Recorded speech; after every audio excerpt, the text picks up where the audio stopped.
Hi, I'm Mark. Welcome back to Three Bridges and another update on some scratch building I'm doing on another bridge. So this is down at Moor Park or Poor Mark, and I'm taking the inspiration of the bridge at Long Buckby. So this is the railway bridge I probably travelled underneath on the road more times than any other railway bridge in the UK. Having lived in the village for 27 years, and you couldn't get in or out without passing under it several times a week. So it's going to become sort of the main feature, the style of the bridge on the next deck up. But I'm going to have this is my first attempt to build it, and doing the sort of the weathering of the walls and creating that classic sort of girder structure that you see at the side. Before I get onto the bridge underneath, it's probably just worth doing a quick recap in case you didn't see one of the earlier episodes where I started this. So this is the bridge side, and it's basically just made up of card. I've just cut thin strips, cut out sections for the panels. So the colour of the panels have changed over time. Sometimes they're dark green, sort of bluey green, lighter green. The other thing as well is the bridge at Long Buckby now has heavily got the warning signs. If you're not in the UK, crashing into bridges with tall lorries is a weekly activity that seems to go on. We have an old road network and we have an old rail network which doesn't accommodate the larger trucks and tall buses. So decapitation of double-decker buses is usually something that happens about once a year as well. So I may add some warning signs later on, but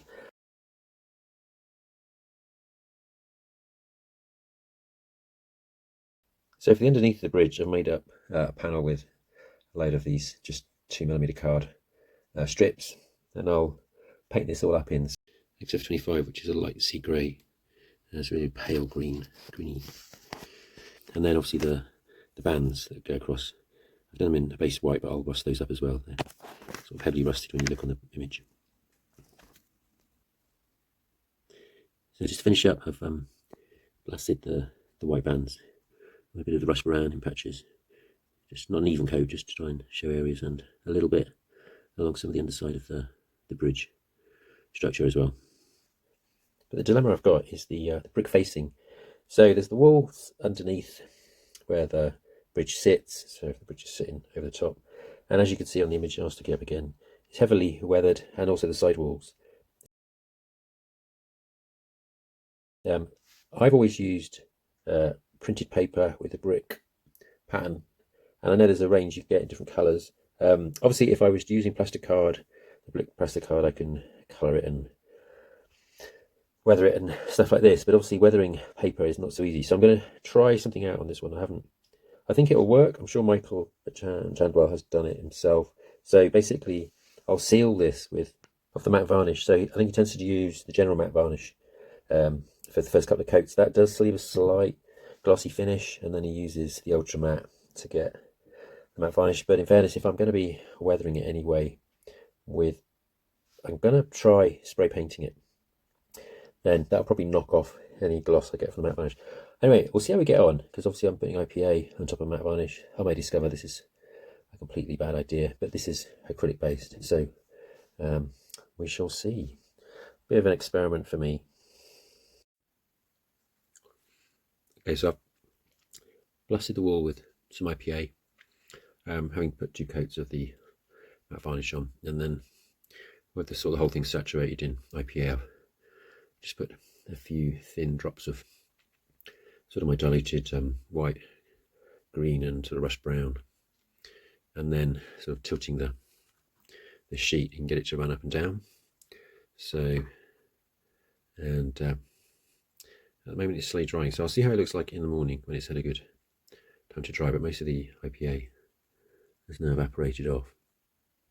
There is a bit of a gloss effect from the matte varnish. As I say, the main matte varnish isn't very matte. You have to. So I may try the other side using the coat of the ultra matte as well. In fairness, though, when it's sat in the bridge, it'll be at an angle, so there won't be any direct light shining off it.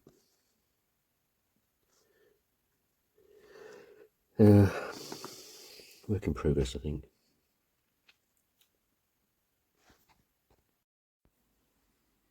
Okay, it's the next day, and the It's all had a chance to dry.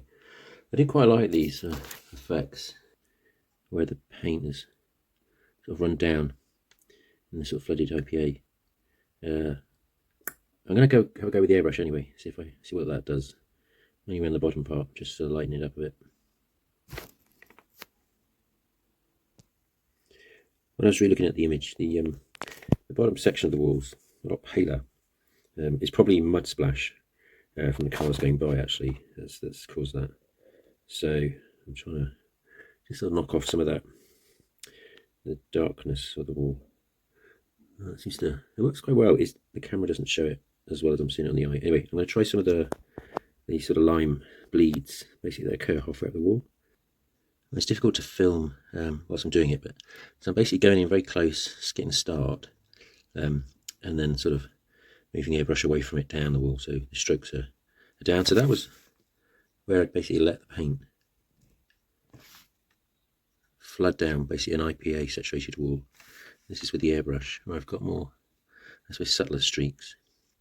I do like it. I'm quite happy with that effect, and just learning how to use the airbrush as well. So yeah, definitely you can paint onto the printed paper, bricks.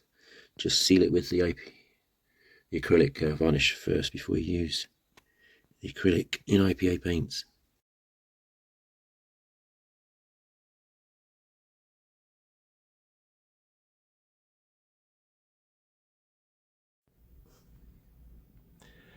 Well, I know it just feels like I'm building bridges all the time at the moment, but it's still so cold up here.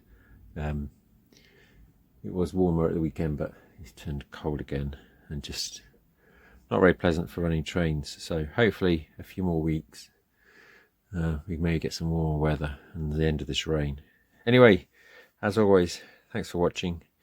If you made it this far, I do appreciate it. And I know there's not really a lot of interest in, I suppose, scratch building with paper these days. It just feels like all the videos I ever watch are laser cutting of wood and rapid prototyping machines of plastic parts. It's quite nice though, just taking a scalpel and a ruler, a sheet of paper or card, and creating something out of your own imagination. And I'll continue to do it, but I am conscious of the fact that these videos are probably the least watched, so I'll try and not dwell too much on just repeating the same stuff. Anyway, next time we should be more on the open framework down at the other end, trying to get a couple of lines up to the next level. So we'll see how that goes. So thanks again, and maybe I'll catch you next time. Cheers.